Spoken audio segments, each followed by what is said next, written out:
शुरू करें। जी। भगवान गणेश जी की मूर्ति सुना है इनके बारे में? जी। हम्म। तो घर, दुकान और या कहीं पे भी, अन्य भवनों पे भी प्रवेश द्वार पे आपने देखे होंगे गणेश जी की मूर्ति। ये लगाने का एक प्रचलन है, रीत है, जो मर्जी कह लो। अधिकांश लोग मानते हैं कि भगवान गणेश जी की जो प्रतिमा है, जो छवि है, उनकी पीठ घर की ओर होना अशुभ होता है। इसलिए वे प्रवेश द्वार पे अंदर भी एक प्रतिमा लगाते हैं, मतलब एक बाहर की ओर और एक अंदर की ओर जोड़ के। ठीक है ना? जब भी गणेश जी की प्रतिमा लगती है वो ऐसे ही लगती है। अब इस प्रकार जो सर्वप्रथम हम यहाँ पे गणेश जी को सबसे पहले क्या कर रहे हैं, स्थित कर रहे हैं अपने कहाँ पर, द्वार पर। अब द्वार पर स्थित कर रहे हैं तो वो क्या बन गए, द्वारपाल बन गए ना। द्वारपाल जैसे हो जाती है उनकी स्थिति। इसके अलावा जब दोनों ओर गणेश जी की प्रतिमा रखी जाती है तो अनजाने में लोग भवन में प्रवेश करते हैं और बाहर निकलते समय क्या करते हैं, अपनी पीठ भी दिखाते हैं और अपना मुख भी दिखाते हैं। जा रहे तो पीठ भी दिख रही है। ठीक है ना? अब ऐसी चीज हो रही है तो यहाँ पे ये जो चीज है ना, ये गलत है। क्योंकि ये एक कह सकते हैं जो फाइनेंशियल से रिलेटेड इशू दे सकता है। कहीं ना कहीं इससे रिलेटेड इसमें प्रॉब्लम आ सकती है अगर हम जब इस तरह से करते हैं तो। लेकिन ये जो कहते हैं, ये जो चली आ रही है प्रथा, सबसे पहले कहाँ से शुरू हुई थी, राजस्थान से। अब उस समय में जो ये राजस्थान क्षेत्र है, सबसे अ, अच्छा क्षेत्र माना जाता, समृद्ध क्षेत्र माना जाता था, राज्य माना जाता था। लेकिन इसके बाद धीरे धीरे आर्थिक रूप से वो क्या हुआ, पिछड़ता गया। क्यों? कहीं ना कुछ गलत चीजें होती थी, इसी वजह से। अब भगवान जो भगवान गणेश जी की जो मूर्ति है ना, वो प्रवेश द्वार पे ना रखे, ये चीज तो है ही। इसके पीछे और एक और भी कारण है कि शास्त्रों के अनुसार एक बार माँ पार्वती जी ने भगवान गणेश जी को द्वार की रक्षा करने के लिए कहा था। याद है स्टोरी? कहा था हाँ ना? जी मैम। हाँ जी, याद है। तो जब वे भीतर व्यस्त थी, अपनी जो क्रिया करे इसमें व्यस्त थी, उसके आदेश का पालन करते हुए गणेश जी ने क्या किया, किसी को भी जाने से मना कर दिया अंदर। यहां तक कि भगवान शिव जी को भी अंदर जाने से मना कर दिया, अंदर जाने की अनुमति नहीं दी। जिसके कारण क्या हुआ, गंभीर विवाद, बहुत ज्यादा उन दोनों के बीच में लड़ाई हुई, बहस हुई, जो भी हुई दोनों के बीच में हुआ। तभी से अब ये जो प्रॉब्लम हुई, अच्छी तो नहीं हुई ना, खराब ही हुई बाप बेटे के बीच में कहीं ना कहीं।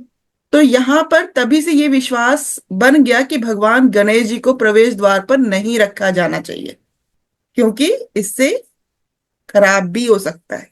समझ में आ गया भगवान गणेश जी की जो मिथ्या है, जो स्टोरी है, क्या है सही, हाँ क्या जी, हाँ है जी। गलत। अब ये आपको खुद एनालाइज करना है, क्या ये सही है या नहीं।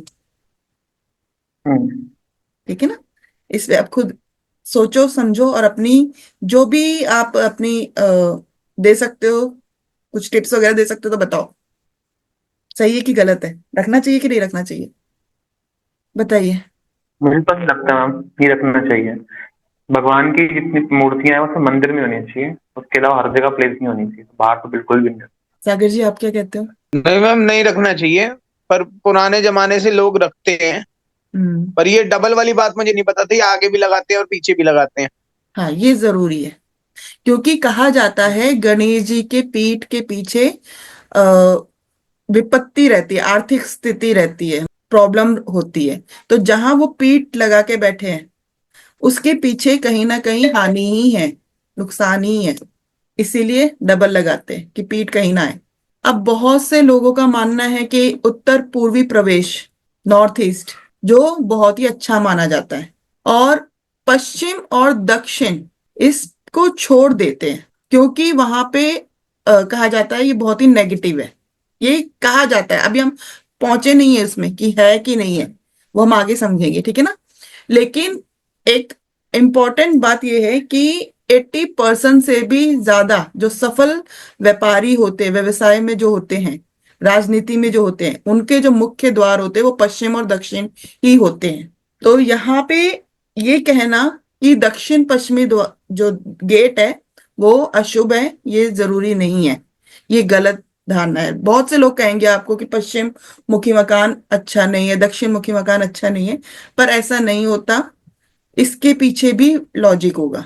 अब यहां तक हमने समझा, थोड़ा सा मैंने इसके बारे में बताया, भगवान गणेश जी के बारे में, थोड़ा सा गेट के बारे में भी। आते हैं हम वास्तु के ऊपर। सबसे पहले तो वास्तुशास्त्र है क्या? वास्तुशास्त्र बेसिकली कहा जाए तो बहुत टाइम से ही इस पे काम किया जा रहा है।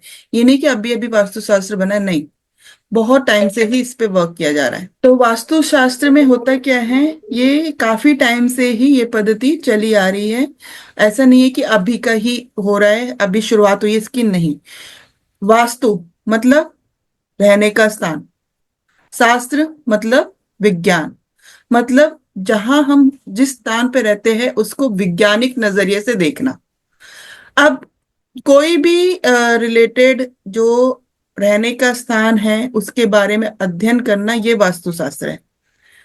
इसका जब कहा जाए तो वास्तुशास्त्र का सबसे इम्पोर्टेंट चीज जो है वो है वास्तु पुरुष। वास्तु पुरुष का निर्माण कैसे हुआ, कैसे बना, इसकी एक स्टोरी भी है कि भगवान शिव जी जब बहुत ही ध्यान लीन में थे, अध्ययन कर रहे थे, तो उनके पसीने से एक, मतलब उनको पसीना आया और वो पसीने की जो ड्रॉप है वो नीचे गिर गई।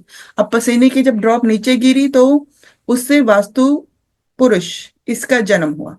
अब वो जो जन्म हुआ तो कहीं ना कहीं वो बहुत ज्यादा भूखा था, उसे बहुत कुछ खाने का मन था, मतलब जो भी उसके सामने आता वो सब चीज खाता रहता, ऐसा चीज हो रहा था। लेकिन ये चीज देख के सभी देवी जो देवता है, देवी है, राक्षस है, सब के सब डर गए, क्योंकि उसके सामने जो कुछ आता जाता वो खाता जाता, चाहे जीव हो, निर्जीव हो, पत्थर हो, पहाड़ हो, पेड़ हो, सब कुछ। तो सभी देवताओं ने सोचा कि अगर ऐसा ही चलता रहा तो ये पूरा यूनिवर्स तो खत्म हो जाएगा, पूरा संसार तो खत्म हो जाएगा। तो वो लोग गए ब्रह्मा जी के पास। अब ब्रह्मा जी ने क्या किया कि एक नीति अपनाई। उन्होंने क्या किया, सभी देवताओं को इकट्ठा किया और कहा कि इसको मिलकर पकड़ के बांध देंगे। तो सबने ऐसा ही किया, सब गए, सबने एक साथ उस पे अटैक किया अपनी नीति के अनुसार, जो भी उन्होंने नीति बनाई, और उसको पकड़ के उल्टे मुंह बांध दिया।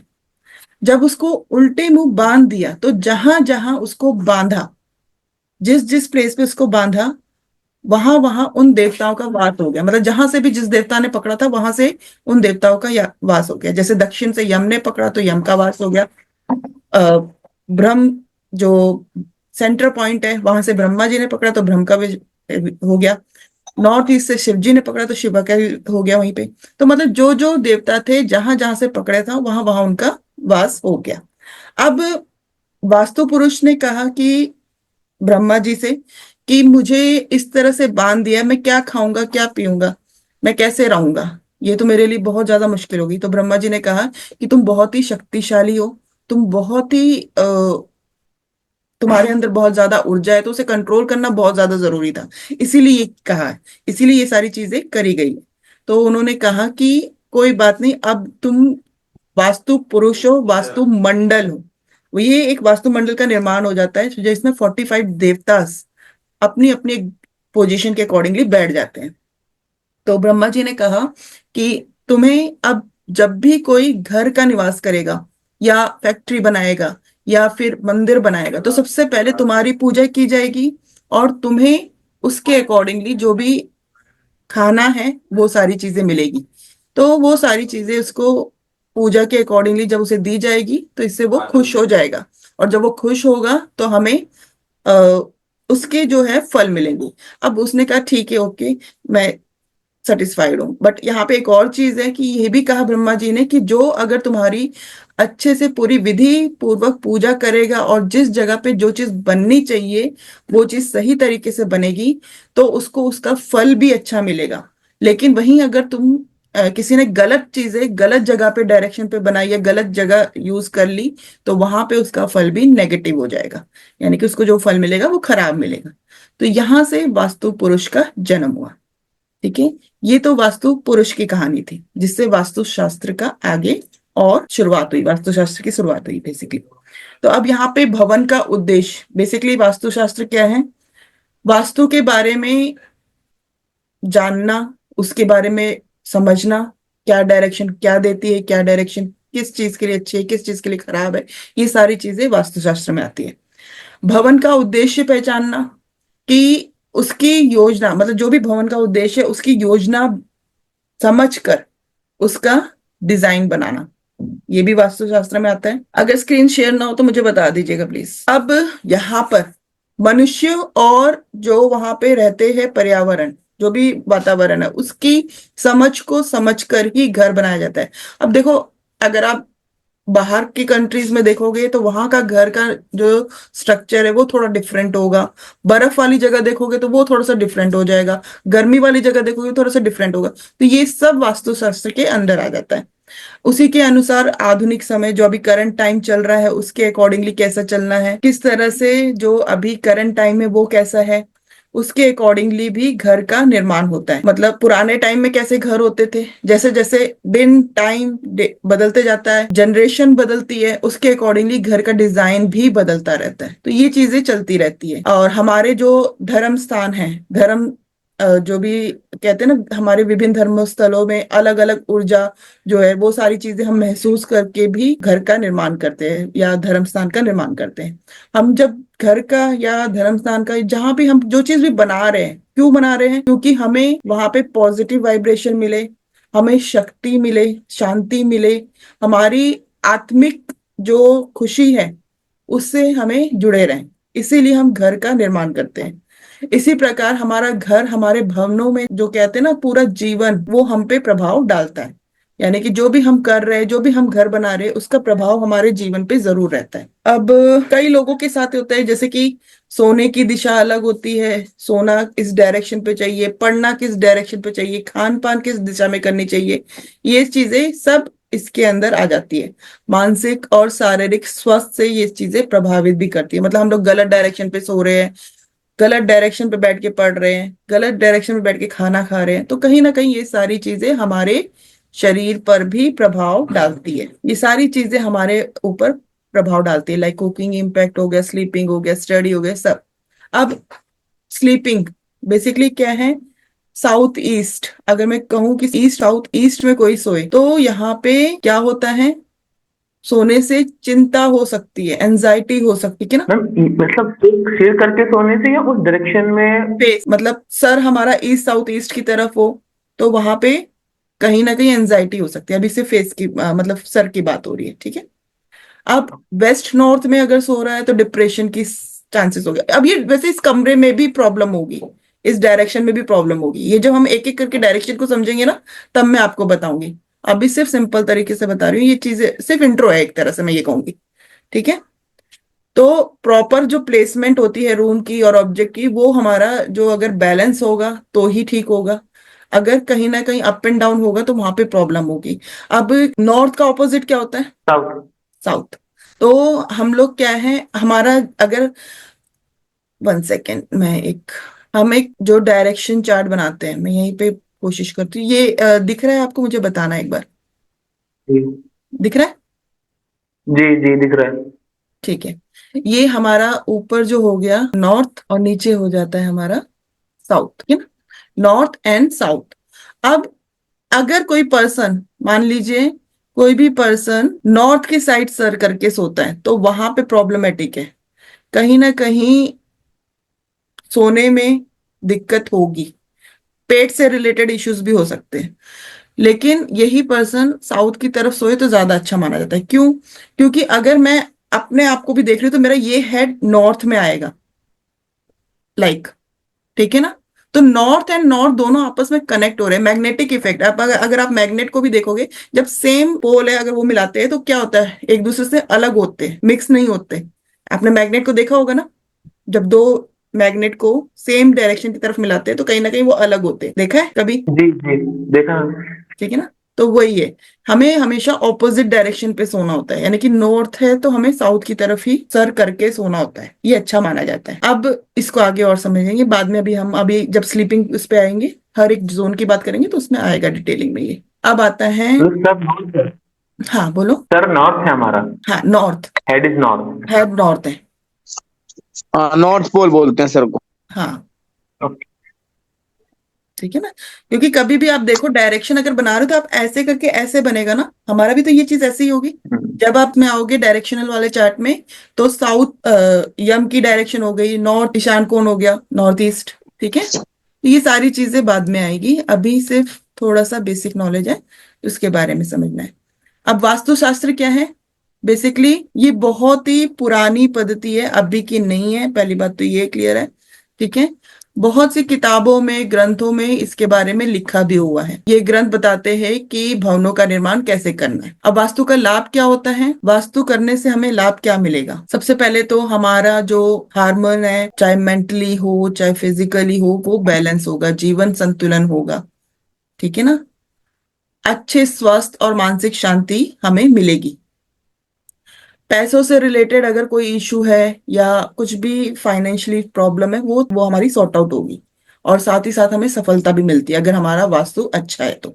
मान सम्मान समृद्धि ये सब मिलता है, सुख मिलता है, सकारात्मक जो भी हमारे जीवन में अनुभव है ना, वो हमें सारी चीजें मिलती हैं। तो ये बेसिकली वास्तु सिद्धांत का एक सबसे इम्पोर्टेंट पहलू है कि क्यों करना चाहिए वास्तुशास्त्र। अब एक और चीज आती है, क्या वास्तुशास्त्र हमारे ऊपर अप्लाई होती है, लागू होता है? हम कर तो रहे हैं, पर क्या ये असर करेगा? जब भी हम वास्तुशास्त्र करें तो हमें कुंडली जरूर देखनी है, ठीक है ना। कुंडली सबसे पहले हमारे ऊपर असर करती है, ये बात हमेशा याद रखना। और कहा जाता है कि हमें घर भी ऐसा ही मिलता है जो हमारी कुंडली बताती है। कभी भी आपको घर पॉजिटिव नहीं मिलेगा, जो आपका घर अगर पॉजिटिव मिलेगा तो समझ लो आपकी कुंडली बहुत अच्छी है, लेकिन कुंडली में ही कुछ ऐसे गुण होंगे जो कहीं ना कहीं घर में वास्तु दोष ले ही आएंगे। लोग कुंडली से ही पहचान लेते हैं कि घर में वास्तु दोष है। इसीलिए कहा जाता है कि कुंडली भी बहुत इंपॉर्टेंट है वास्तु शास्त्र के साथ। ठीक है, ये समझ में आ गया? अब आते हैं आगे नेक्स्ट टॉपिक पे। मैंने जो कहा था वो सारी चीजें रेडी है ना? बस शक्ति चक्र नहीं है। शक्ति चक्र नहीं है, ओके, कोई बात नहीं, आज मैं समझा रही हूँ। ये 2 दिन आपने इसी पे प्रैक्टिस करनी है, 2 दिन के लिए आपके पास काम है। सबसे पहले तो बेनिफिट देख लेते हैं हम क्या क्या है वास्तुशास्त्र का, आपके साथ शेयर करती हूँ स्क्रीन। सबसे पहले गुड हेल्थ और हीलिंग एनर्जी, अगर वास्तुशास्त्र को आप अच्छे से करते हो तो इसमें इंप्रूवमेंट होती है। जॉय और हैप्पीनेस हमें मिलती है, ग्रोथ मिलता है, पावर मिलता है, क्लियरिटी माइंड, माइंड अगर क्लियर नहीं है तो हम कई चीजें नहीं कर पाते हैं, लेकिन अगर माइंड क्लियर है तो हमें बहुत सी चीजें क्लियर हो जाती है और हम सब चीजें कर सकते हैं। इंक्रीज कैश फ्लो, पैसों की अगर दिक्कत आ रही है, कहीं ना कहीं वास्तु दोष में कुछ ना कुछ प्रॉब्लम होगी। फेम से रिलेटेड अगर कोई इश्यू है तो कहीं ना कहीं वास्तु दोष देखना होता है, इससे हमें ये बेनिफिट मिलता है। अगर प्रॉब्लम है तो उसे सॉर्ट आउट करके हमें फेम भी मिल सकता है। न्यू अपॉर्चुनिटी, किसी के पास नई अपॉर्चुनिटी नहीं आ रही है, कस्टमर्स नहीं आ रहे, ग्राहक नहीं आ रहे, तो यहाँ पे वास्तु इफेक्ट करता है। कुंडली के साथ साथ हमें वास्तु भी चेक कर लेना है, ठीक है ना। स्टॉप वेस्टेज ऑफ मनी, कहीं ना कहीं इस चीज में भी होता है, एनर्जी खराब हो रही है, स्टडी में प्रॉब्लम आ रही है, बिहेवियर कंट्रोल नहीं हो पा रहा है, मैक्सिमम इंडस्ट्रियल प्रोडक्शन में भी हम वास्तु को इम्पोर्टेंट देते हैं, मोर ऑर्डर मोर सेल चाहते हैं तो वास्तु इंपॉर्टेंट है, फाइनेंशियल गेन एंड सपोर्ट के लिए, बेस्ट प्रोडक्ट क्वालिटी के लिए, सक्सेस इन लाइफ के लिए, ये सब चीजें वास्तु में इंक्लूडेड है। तो ये चीज को बैलेंस करना है तो वास्तु को समझना है, और अपने घर की दिशाओं को, या जहां पे भी आप, फैक्ट्री हो, घर पर हो, जहां पे भी हो, वहां पे वो चीजें ठीक करनी है। एक और चीज आती है, आजकल क्या होता है, लोगों ने ना कोर्स बदल दिए, फैक्ट्री का कोर्स कर, व्यवसाय का वास्तु कर लो, अलग होता है, इंडस्ट्रियल वास्तु अलग हो जाता है, रेजिडेंशियल वास्तु अलग हो जाता है, इस तरह के कोर्सेज हैं। बट ये दोनों ऑलमोस्ट सिमिलर है, कोई अलग अलग नहीं है। अगर आप एक कोर्स अच्छे से समझ रहे हैं ना, तो रेजिडेंशियल वास्तु भी आपको क्लियर हो जाएगा इसमें, ठीक है ना, इंडस्ट्रियल वास्तु, सॉरी, ठीक है, वो भी सारी चीजें क्लियर होगी। अब वास्तु बेसिकली कहा जाए तो ये स्टेप वाइज रिजल्ट देता है, मतलब स्टेप वाइज चलना होता है तो आपको बेस्ट रिजल्ट मिलता है। सबसे पहले आपने क्या करना है, फोकस करना है ऑन सिम्टम्स। आप देखो क्या प्रॉब्लम आ रही है, किस चीज की प्रॉब्लम आ रही है, रिलेशनशिप की प्रॉब्लम आ रही है, फाइनेंस की प्रॉब्लम आ रही है, स्टडी की प्रॉब्लम आ रही है, कैरियर की प्रॉब्लम आ रही है, ग्रोथ की प्रॉब्लम आ रही है। इसको आपने देखना है, उसके अकॉर्डिंगली उस डायरेक्शन को आपने सॉर्ट आउट करना है, वो डायरेक्शन पे जाके, ठीक है ना। अगर सिम्टम मैच नहीं कर रहे, not match the building, check the accurate the map direction. मान लो अगर वो सिम्टम्स मैच नहीं कर रहे, तो कहीं ना कहीं आपने डायरेक्शन जो है ना वो ठीक नहीं बनाया हुआ है, तो ये चीज आपको चेक करनी है। अगर सब कुछ ठीक है, सिम्टम्स भी ठीक है, बट यहाँ कहीं ना, मतलब सब कुछ डायरेक्शन वगैरह सब कुछ ठीक है, बट फिर भी सिम्टम्स अगर नहीं मैच कर रहे, स्टिल कोई ना कोई प्रॉब्लम है, तो इट्स नॉट टू रिलेटेड, कहीं ना कहीं कुछ और भी इश्यूज हो सकते हैं। कई बार हम क्या है, सारी चीजें वास्तु पे डाल देते हैं, तो यहाँ पे ऐसा नहीं करना है। आपने सिम्टम्स को पहले जज करना है, उसके बाद ही डिसाइड करना है। अब यहाँ पे डिजायर भी रिजल्ट देती है। क्या डिजायर है, लाइक उससे रिलेटेड भी यहाँ पर देखना पड़ता है। हमें ऑलवेज फोकस करना है सिम्टम्स एंड डिजायर रिजल्ट पर, then identify the vastu fault, ठीक है ना। ये चीजें हमें करनी है, पहले तो फोकस करना है, उसके बाद। अब सबसे पहले क्या करना है, listen and record problem carefully. जो भी प्रॉब्लम है उसको ध्यान से सुनना है, उसको रिकॉर्ड करना है। Then create accurate map, area chart, एक एरिया चार्ट मैप आपने ड्रॉ करना है। चेक एंट्रेंस इफेक्ट, सबसे पहले हमने एंट्रेंस इफेक्ट चेक करना है। जब भी हम कभी वास्तु करते हैं तो हमने एंट्रेंस इफेक्ट सबसे पहले करना है, फिर उसके बाद रूम एनालाइज करना है और उसके एक्टिविटी और इफेक्ट को। और हमने जो 5 एलिमेंट है उसके बारे में भी देखना है, इम्पैक्ट देखना है, जो ऑब्जेक्ट्स है, पेंटिंग है, जो भी चीजें उसने घर में अपने रखे, आर्टिकल्स वगैरह, उन सब का इम्पैक्ट देखना है। फिर हमें सिम्टम्स को मैच करना है, देन ऑब्जर्व करना है, देन अप्लाई वास्तु सोल्यूशन। ये सब चीजें जब हम देख लेंगे उसके बाद ही हम वास्तु का सोल्यूशन देंगे। इसको ऑब्जर्वेशन का जो रिजल्ट जो मिलता है ना, जो भी हम करते हैं, वो अप्रोक्स 21 डेज में, वेट फॉर ऑब्जर्वेशन जो करोगे 21 तक रुकना है। Then follow the process and get, जो आपके रिजल्ट है वो आपको मिलेगा। ओके। अब important of symptoms in vastu analyse.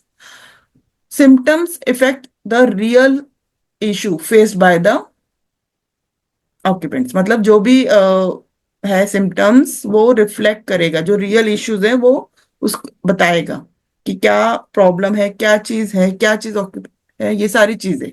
अगर सिम्टम्स मान लीजिए आपको समझ में आता है, ऑब्जर्व करते हो वास्तु से, तो उसका सोल्यूशन बहुत ही ज्यादा इफेक्टिव होगा। जो आप सोल्यूशन दोगे वो इफेक्टिव होगा, क्योंकि आप वास्तु से ऑब्जर्व कर रहे हो। अगर इनकरेक्ट मैपिंग होगी, डायरेक्शन होगा, मेजरमेंट में प्रॉब्लम होगी, तो कहीं ना कहीं जो आप सोल्यूशन दे रहे हो वो वर्क नहीं करेगी। सबसे पहले आपने वेरीफाई जरूर कर लेना है, क्रॉस चेक जरूर करना है। कोई भी आप रेमेडी दे रहे हो, जरूर आप वेरीफाई करो, डायरेक्शन को एक बार फिर से जज करो, उसके बाद ही आप करना, ठीक है। एंट्रेंस आपने देखना है कि एंट्रेंस का क्या इफेक्ट है, ये सारी चीजें, room placement, function, 5 element, placement of object, energy flow, direction, ये सारी चीजें आप देखोगे, उसके बाद आप सोल्यूशन दोगे। सारी ऑब्जर्विंग जो भी चीज है उसको ऑब्जर्व करना है, ठीक है ना। वास्तु की जो रेमेडी होती है ना, वो बेसिकली बेस्ड होती है ऑब्जर्वेशन पे। ऐसे ही नहीं कि कुछ भी दे दो, जब तक आप ऑब्जर्व नहीं करोगे तब तक कुछ अप्लाई नहीं करना है। Give at least 21 days to notice changes, ठीक है ना, एंड रिजल्ट। और जो भी आपको इसका प्रॉपर एक डॉक्यूमेंट तैयार करना होता है, मॉनिटर पूरा डॉक्यूमेंट्स बनता है इसका, ताकि आपको पता चलता रहे कि क्या क्या इसमें फर्क पड़ रहा है कि नहीं पड़ रहा है, कुछ नेगेटिविटी तो नहीं हो रही, कुछ प्रॉब्लम तो नहीं आ रही, ये सारी चीजें इसमें आ जाएगी। देन फिर एडजस्ट, अगर कुछ और अच्छा कर सकते हो, कुछ बेटर कर सकते हो तो वो करो, अगर कुछ खराब लग रहा है फिर उसे चेंज कर लो। ठीक है ना, ये सारी चीजें सिम्टम्स के ऊपर डिपेंड है। वास्तु के लिए हम कहेंगे कि बेसिकली ये प्रैक्टिकली और सिस्टमेटिक अप्रोच है जो हमें प्रैक्टिकली करना पड़ता है। सिम्टम्स हेल्प करती है हमें रेमेडी के लिए, और स्टेप वाइज ये प्रोसेसर होता है जो उसकी डिजायर है उसका रिजल्ट निकालने के लिए। प्रोसेस बेसिकली सारे स्टेप वाइज होंगे, जो हम भी करेंगे वो सारे स्टेप वाइज होंगे। तो अब आते हैं नेक्स्ट क्लास पे जो थर्ड है, जिसमें हम घर के बारे में समझेंगे कि कैसे करना है। सबसे पहले हमने घर का नक्शा बनाना है। हमारा जो क्लास है ना आज का वही है कि घर का कैसे हम मेजरमेंट ले, किस तरह से हमने बार चार्ट बनाना है, किस तरह से हमने ग्राफ तैयार करना है। ये आपको बहुत ज्यादा जरूरी है आना, क्योंकि जब आप ये चीज समझोगे तभी आप उस पे आगे अप्लाई कर पाओगे कि हमें कौन कौन सी चीजें कहाँ कहाँ रखनी है, कहाँ कहाँ प्लेस करनी है। अगर ये चीज नहीं समझोगे तो वहां पे प्लेसिंग में या फिर आप नहीं कर पाओगे कि कहाँ नेगेटिव है कहाँ पॉजिटिव है, ये चीज का ध्यान। तो इसके लिए घर का पहले नक्शा होना बहुत ज्यादा जरूरी है। ठीक है, तो सबसे पहले हम समझेंगे कि कैसे घर का नक्शा बनाना है और कैसे उसको पॉइंट करना है, सेंटर पॉइंट निकालना है, ये सारी चीजें। इसके लिए हमें क्या चाहिए? ग्राफ पेपर, और क्या चाहिए था? शक्ति चक्र, स्केल, इरेजर। पेंसिल। ठीक है ना, ये सारी चीजें चाहिए। मीटिंग शायद ओवर हो जाएगी, मैं नेक्स्ट लिंक भेज दूंगी। ठीक है ना, अब यहाँ पे देखिए सबसे पहले स्टेप वाइज हमने ग्राफ पेपर ले लेना है। आपको आपके घर का एरिया पता होना चाहिए कि कितना स्क्वायर है कि रेक्टेंगल है, ये आपको आइडिया होगा। इसमें कोई डाउट है? हम्म। No ma'am. नहीं। अब मान लो कि किसी का 34 to 70, 17 ये साइज है। ठीक है ना, पूरे ग्राफ में हम 34 तो कर नहीं सकते क्योंकि बहुत बड़ा हो जाएगा। हम्म। तो यहां पे हम क्या करेंगे? Take a one box for 2 feet, एक बॉक्स को हम 2 फीट मानेंगे, राइट। तो यहाँ पे हमने एक जो घर है उसको लेना है, उसकी डायरेक्शन को हमने पता होना चाहिए कि हमारी क्या डायरेक्शन है, मीन्स कितना मेजरमेंट है, कितना लंबाई है, कितना चौड़ाई है, कितने फुट का है, ये सारी चीजें, ये डिटेल आपके पास होनी चाहिए। कई 32 का होता है, कई 40 का होता है, कई 70 का होता है, तो डिपेंड आपका घर कितना बड़ा है ये आपके ऊपर है। तो इस तरह से आपको 2-2 फीट, एक बॉक्स को हम 2 फुट कहेंगे। ठीक है ना, तो यहाँ पे हमने क्या किया, जैसे कि मान लीजिए 34 × 17 था, तो 17 का हाफ कितना हो गया? 17 का हाफ कितना होगा? वन, 1.2। 1 2 3 4 5 6 7 8 8.5। 5। ठीक है ना, तो यहाँ पे हमने इसको हाफ ले लिया, 8.5। अब इसी तरह से 34 का हाफ कितना हो गया? 1 2 3 4 5 6 7 8 9 10 11 12 13 14 15 16 17। 34 का हाफ 17 है, तो 17 हमने यहां से ले लिया। इस तरह का आपने बॉक्स तैयार कर लेना है, पहला काम ये होगा ग्राफ पेपर में। इसके बाद आपने सेंटर पॉइंट निकालना है। सेंटर पॉइंट निकालने के लिए क्या करेंगे? ये जो कॉर्नर है ना, इस कॉर्नर से इस कॉर्नर में मिलाएंगे, इस कॉर्नर से इस कॉर्नर को मिलाएंगे, और इस कॉर्नर से इस कॉर्नर को मिलाएंगे। ये हो गया हमारा सेंटर पॉइंट, यानी कि हमारा कौन सा स्थान? घर का सेंटर पॉइंट ब्रह्म। का स्थान। अब आता है, कई लोग कहते हैं कि मैं कैसे नाप करूं। कुणाल जी, आपको अपने घर का मेजरमेंट पता है, याद है? नहीं मैम, मेरा वैसे भी घर टेढ़ा है। टेढ़ा इन द सेंस कैसे टेढ़ा है, मुझे ये बताओ अब, ताकि उस। टेढ़मुखी है। हाँ। टेढ़ा कैसे है कि आगे से, मतलब साइड से वो थोड़ा सा डायगनल है। शेरमुखी कह सकते हैं आप उसको, नहीं, शेरमुखी है। मुखी मुखी नहीं आता, वो चीज डिफरेंट है। वो दरवाजे के ऊपर आता है, वो नहीं होता। ठीक है ना, वो दरवाजे का कंसेप्ट है। एक सेकेंड। वैसे तो रेक्टेंगुलर है मैम। रेक्टेंगुलर है या स्क्वायर है, ये बताओ। रेक्टेंगल है मैम। रेक्टेंगल है। हो सकता है कि आपका, मैं एक मिनट आपके साथ शेयर करती हूँ, रुको, कोई जोन कटा हुआ होगा, ऐसे हो सकता है। जो गोमुखी शेरमुखी होता है ना, वो दरवाजे के ऊपर आता है कॉन्सेप्ट, कि दरवाजा कैसा है। अब ये देखो, मैंने भेजी है पिक्चर। ये ऐसा है। देखो, जरा देखिए, एक वॉल टेढ़ी है उसकी। कहाँ भेजी है? ग्रुप में। ओके। हम्म। ये ऐसे, ऐसे हो गया आपका, या तो, ठीक है ना। हम्म। लेकिन आप इसको क्या करोगे, जब आप इसका मेजरमेंट लोगे ना, तो आपने ये पूरा ही रेक्टेंगल लेना है। ओके। ये तो कटा हुआ मकान है, ये पूरा रेक्टेंगल लेके मेजरमेंट होता है। हाँ, ये पूरा रेक्टेंगल लेकर ही मेजरमेंट होगा आपका। ये एक हिस्सा आपका जैसे बट बड़ा हुआ है, या फिर यहाँ से कम होगा।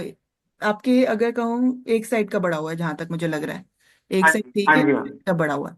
तो आपने जो जी। मेजरमेंट लेनी है, यहाँ से यहाँ तक का पूरा लो। ये हिस्सा ठीक है। पूरा लो पहले तो, ठीक है ना। हम्म।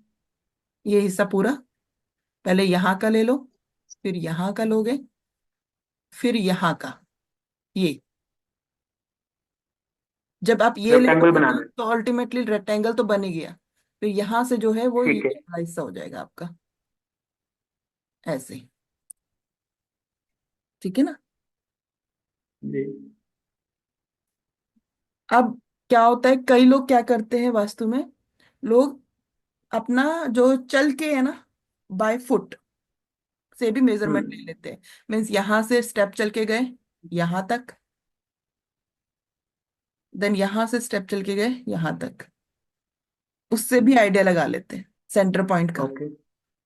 कि हम यहाँ से यहाँ तक गए, मिड जैसे 10 स्टेप हमने चला, तो 10 स्टेप का बीच का पॉइंट हम्म। कौन सा आया, 5 स्टेप, वहां पे एक टिक कर दिया। फिर यहां से यहां तक कितने हम्म। स्टेप चले, 5 स्टेप चले समझ लो फॉर एग्जाम्पल, तो 2.5 पे आया, हम्म। तो 2.5 पे, तो वो हमारा कहीं ना कहीं सेंटर पॉइंट बन जाता है। लोग ठीक ऐसा है। भी करते हैं, ठीक है। बट एक प्रॉपर जो तरीका होता है नक्शा बनाने का, वो एक्सपर्ट को बुलाओ और नक्शा बनाओ, ये प्रॉपर तरीका है, ठीक है ना। तो वो ज्यादा बेस्ट है, अगर आप वो कर सकते हो तो वो सही है। बट अभी के लिए जब तक समझना है तब तक आप ऐसे भी कर सकते हो। अब यहाँ पे हमने ले लिया, सेंटर पॉइंट निकाल लिया।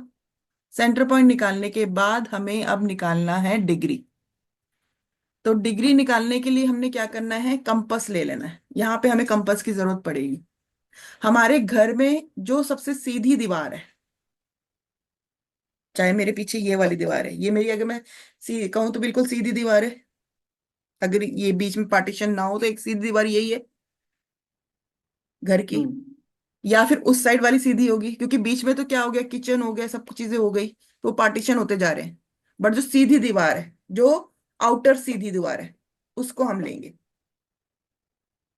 ठीक है ना। जी। आउटर सीधी दीवार, बाहर की, जैसे कि, एक सेकंड मैं शेयर करती हूँ। अभी आपने जैसे घर का बताया कुणाल जी ने, यहाँ पे आपकी सीधी दीवार कौन सी होगी, ये वाली, या तो हम्म। या ये भी ले सकते हो, ये भी ले हम्म। सकते हो, ये भी ले सकते हो, ठीक है ना। जो आपकी सीधी दीवार है बिल्कुल, ये बाहर की ओर चली गई है, इसको नहीं, जो सीधी दीवार है ये वाली, ओके। ठीक है ना। आपने क्या करना है, इस साइड से खड़े होके कंपास ओपन करना है और सामने हम्म। रखना है। देखो कौन सी डिग्री आती है, वो आपकी डिग्री आपको देखनी है कंपास ओपन करके। ओके। अब जब आप कंपास ओपन करोगे तो आपके पास एक डिग्री आएगी। एक सेकेंड में स्क्रीन शेयर कर देती हूँ फिर से पीडीएफ की। हम्म, मान लीजिए यहाँ पे खड़े हो, यहाँ से आपने सामने वाली दीवार को देखा तो 330 ठीक है ना। ओके। ये डिग्री आ गई। आपने क्या किया, यहाँ पे एक मेजरमेंट बना दिया कि यहाँ पे मेरा 330 आ गया, हम्म। क्लियर। एक लाइन स्ट्रेट खींच दी ग्राफ में, हम्म। ठीक है। अब क्या करना है, नेक्स्ट स्टेप, यहाँ पे स्ट्रेट लाइन खींचने के बाद आपने शक्ति चक्र यूज करना है। ये होता है शक्ति चक्र, ऐसा लेना है आपने, देखो यहाँ पे दिख रहा है ना। हम्म। ठीक है, ये वाला शक्ति चक्र लेना है, जो वो दिखा रही है वैसा वाला मत लेना, उसमें मुश्किल हाँ, होती ये है। भी देख लिया मैंने, बोल दिया उनको। हाँ, इसमें बहुत सारी चीजें कवर अप हो जाती है। अब यहाँ पे देखो 330 कहाँ पे आ रहा है, ये आ रहा है ऊपर 330। हम्म। सेम वो जो आपने सीधी स्ट्रेट लाइन खींची है, उसी के ऊपर 330 आपने रख देना है। ठीक है। 330 रखने के बाद आप देखो यहाँ पे मेन पॉइंट है, जैसे ये एक लाइन हो गई, ये एक लाइन हो गई, ये डॉट डॉट दिख रहे हैं, ऐसे डॉट डाल देना है डायरेक्शन के लिए। ये सारी डायरेक्शन है, ये डॉट डालेंगे, ओके। ठीक है ना। ये सारी डायरेक्शन है, इस तरह से डॉट डालेंगे। जब आप डॉट डाल लोगे उसके बाद आपने फिर लाइन खींच देनी है। क्लियर? ओके। लाइन खींच देनी है। लाइन खींचने के बाद जो काम है आपका यहाँ तक खत्म होता है। मेन ये होता है कि आपने घर का एक डायरेक्शन निकाल लिया कि कौन सी डायरेक्शन कहाँ पे है। अब यहाँ पे एक और चीज मैं आपको समझाती हूँ। ये देखिए, यहाँ पे आपको डायरेक्शन दिख रही है 330, हम्म। नॉर्थ नॉर्थ वेस्ट, हम्म। नॉर्थ। हम्म। हमारा जो नॉर्थ है ना, हमेशा 0 डिग्री से शुरू होता है। ओके। आप शक्ति चक्र कोई भी ओपन कर लो अपने मोबाइल में, आपको नॉर्थ जो दिखेगा ना, वो हमेशा 0 डिग्री से दिखेगा। आप 0 डिग्री भी कह सकते हो, कुछ लोग उसे 360 भी कहते हैं, क्योंकि हमारा एक पूरा सर्कल कितने डिग्री का होता है? 360 डिग्री। 360 डिग्री। तो यहाँ पे हमारा जो सर्कल होता है 360 डिग्री, उसको डिवाइडेड बाय डायरेक्शन में बांटा गया है। क्लियर? जैसे कुंडली में ओके। हम करते हैं ना, 12 भाव को बांट दिया जाता है 27 नक्षत्र में, इसी तरह से इसको भी बांटना है 16 डायरेक्शन में, यानी कि 360 को 16 डायरेक्शन में हम बांट देते हैं। देखो ये वाली जो आपने मुझे भेजी है ना, बहुत बारीक है इसमें। आप पिक्चर भेज दो, मैं वही मंगवा लूंगा। आप पिक्चर भेज दीजिएगा मैम, मैं वही मंगवा लूंगा। हाँ, मैं वही भेजूंगी आपको पिक्चर, ठीक है ना, वही मंगाना।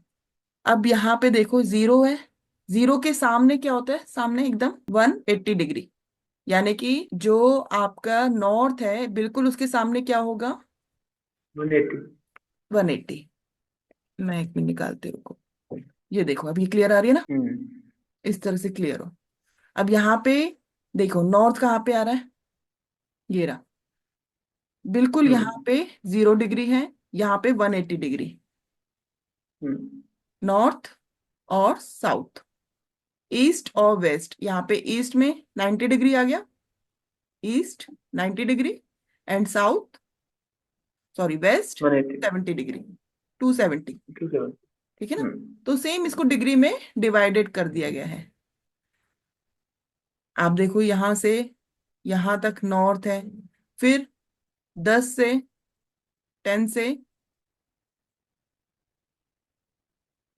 यहाँ पे देखो, दिख रहा है आगे, 10 से कहाँ तक है देखो, 30 तक। हम्म। बेसिकली 22 पॉइंट कुछ इस तरह से डायरेक्शन को डिवाइडेड किया है। अब 360 को 12 से डिवाइडेड करो, क्या आता है बताओ? 12 3 36। 30। 360 को सॉरी 16 से, 16 से, ओके। तो 22.5 आता है।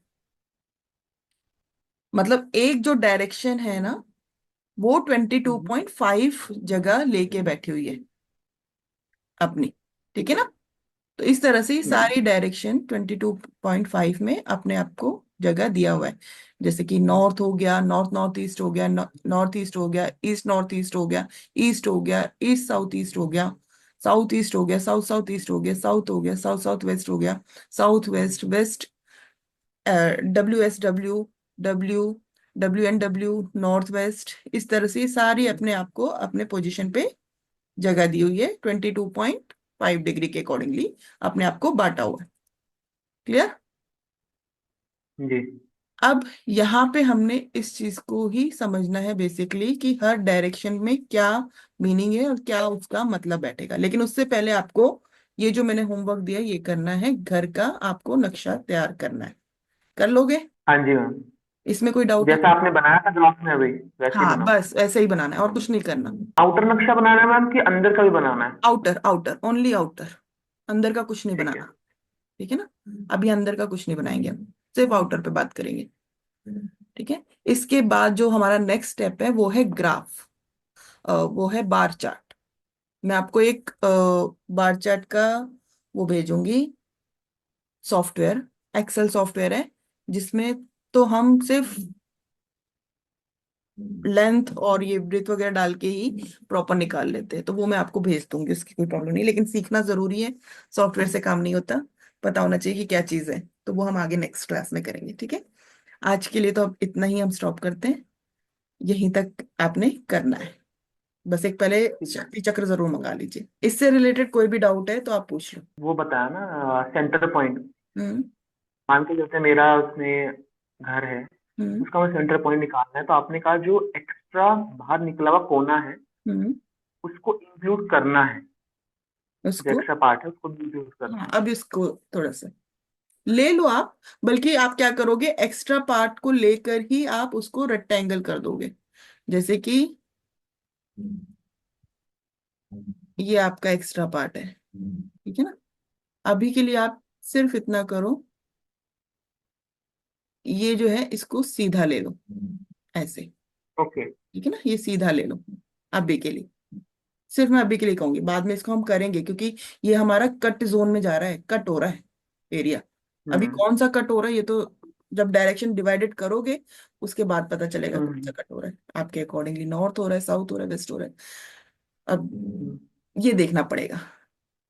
हम्म। कट हो रहा है फिर उसका रिजल्ट भी मिल रहा होगा आपको, वो आप जज करोगे। ओके। आपके हिसाब से कौन सा एरिया कट है, आपको कौन सा लगता है ऐसे? मैम मेरे हिसाब से है south east. Cash of liquidity का एरिया है, पैसों से रिलेटेड प्रॉब्लम आती है। हाँ जी मैम। ठीक है ना? क्योंकि जो जोन कटा हुआ है ना उसका भी नेगेटिव रिजल्ट मिलता है, ओके। तो उसको ट्रीट करा जाता है फिर वो बाद में। ठीक है? समझ में आ गया इतना? जी। तो ये आपका होमवर्क है, इतना करना है। ठीक है मैम। चलो, एक सेकेंड। ओके।